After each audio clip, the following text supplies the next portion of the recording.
This news is funded by viewers like you. Please support our work at democracynow.org/give. This is Democracy Now!, democracynow.org, the War and Peace Report. I'm Amy Goodman with Juan Gonzalez. Mexico's making history today as it inaugurates its first woman president.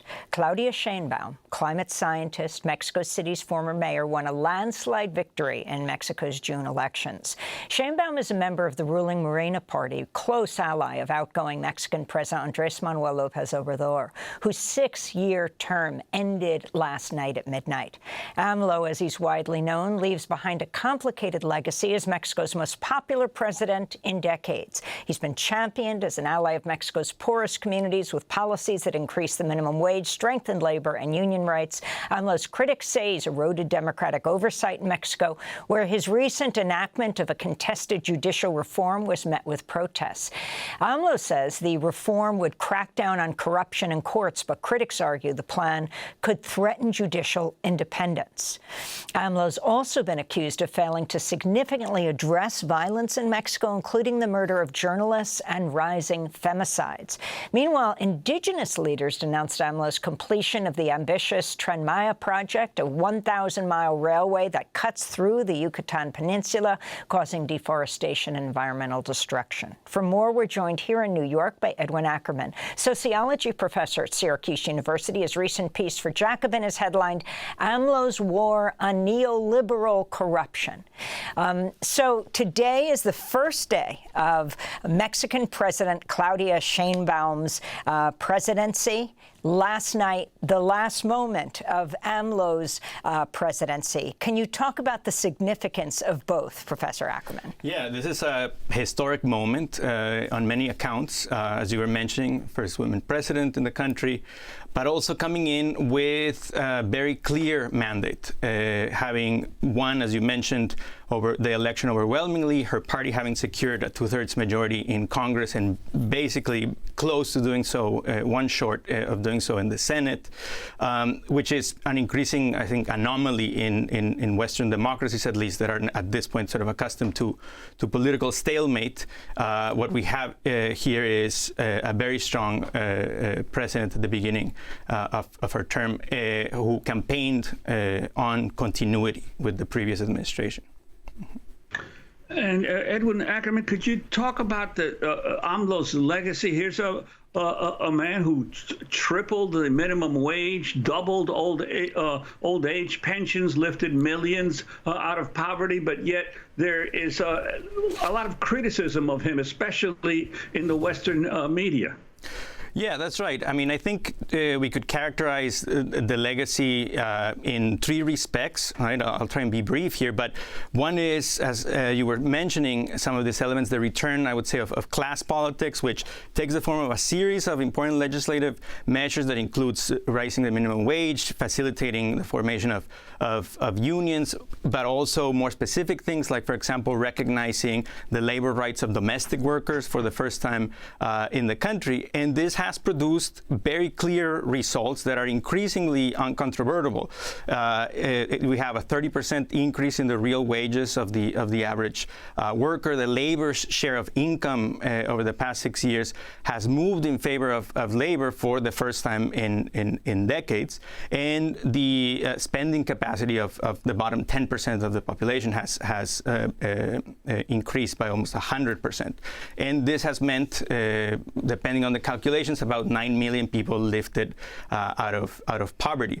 This has meant at the same time that there's an increasing, really clear voter realignment going on, in which increasingly the working classes, particularly the peasantry, the employees and the informal sector, are the basis of support of the party, and increasingly the business sector and certain sectors of the professional middle classes are sort of moving away from its support. The second important element, I think, of his legacy is a return of the state, which takes also several forms. One, perhaps the most well-known one is the series of major infrastructure projects that ranges from the train that was being mentioned earlier here to refineries, airports, transportation corridors, etc., producing a lot of regional development, a lot of work, public works, and so forth. There's also an effort to re-centralize a series of previously outsourced government functions. And there's also, as you were mentioning, this slate of social programs that, in short, are different ways of different sort of universal cash transfer programs, that is, not means-tested cash transfer programs that are hugely popular, hugely successful during his time there. And this has all been part of what I would call a progressive reframing of anti-corruption politics that thinks of neoliberalism itself as a form of corruption. And I'm happy to talk a bit more about that later on. But yeah, there are concerns that different camps have raised. Some of these concerns are raised, as you would imagine, by sort of knee-jerk critics of AMLO, members of the opposition parties and allies and so forth. But there are also, I think, types of critiques that have a certain, legitimacy in my personal opinion. Two that I would mention here are the way in which the military has been empowered over the past 6 years. Many of these infrastructure projects are actually managed, constructed, and designed by the military. And again, happy to talk about why that's the case, but the bottom line is that there has been a process of military empowerment in the past years. And there's also increasing environmental concerns, particularly in the project to revamp the state-owned oil company, and the obvious tension between fomenting the increase of fossil fuels under the objective of national energy sovereignty and the looming climate crisis. And also, could you talk also in terms of the criticism, especially from other countries, of the judicial reform? What's your sense of that?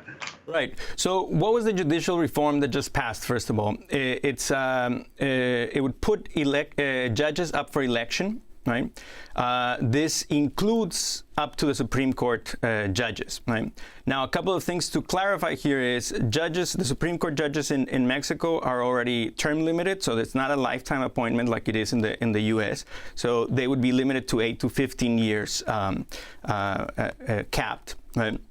And there's also a recent history of a revamping of the Supreme Court in the late 90s, right? So it doesn't hold the same sort of, let's say, sort of quasi-divine mystical character that it does in the U.S. It's been sort of meddled with much more recently, But what is the motivation for this push to have judges be elected?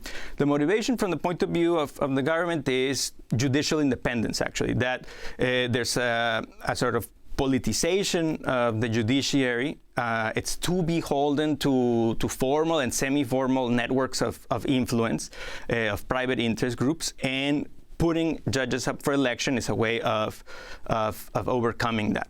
And a couple of important things about the context to keep in mind for this reform is that, as I was mentioning, the judiciary, the Supreme Court in particular, has become, at least according to the government, increasingly politicized, right? Even explicitly so. For example, there's a series of major legislative reforms during the 6-year period that were overturned on, we could say, sort of petty proceduralist grounds, right? This included things like major reforms to the energy sector that would have given the state-owned electricity company a much stronger role, right? But there's also more concrete things, like, for example, at the beginning of the year, it was revealed that the head of the Supreme Court, Norma Piña, the head of the Supreme Court, had held secret meetings with the leader of the PRI and a very top high-ranking leader of the PAN, so two of the parties of the neoliberal right. These were secret meetings held in a private address. The information was then leaked. Actually, the content of the meetings is still unknown, but the meetings themselves are quite troubling. Right? And in addition to that, there's an even longer-standing dispute between the Supreme Court and the executive and the legislature, for that matter, over salaries, over compensation of the Supreme Court justices. So when AMLO took office, he voluntarily lowered his salary. And the Constitution, as it stands, states that no public official can make more than the president. So that meant that by default, the Supreme Court justices who have really high compensation packages would have to take a pay cut. They refuse to do so against what the Constitution says. So they have been actually in violation of the Constitution for the past 6 years. And the list goes on and on. Last point I would say here is, for example, by we have 20 seconds. Okay, the Supreme Court's report on this, their own report, half of the people that work in the judiciary have family members in the judiciary, which just speaks to the level of nepotism and, again, formal networks and semi-formal networks of influence that exist there. So that's the context for the push. We want to thank you for being with us. Edwin Ackerman is sociology professor at Syracuse University, author of Origins of the Mass Parties, Dispossession and the Party Form in Mexico and Bolivia. We'll link to your piece in Jacobin, AMLO's War on Neoliberal Corruption. We'll do an interview in Spanish at democracynow.org and post it at there. I'm Amy Goodman with Juan Gonzalez. Democracy Now! Is funded by viewers like you. Please give today at democracynow.org/give.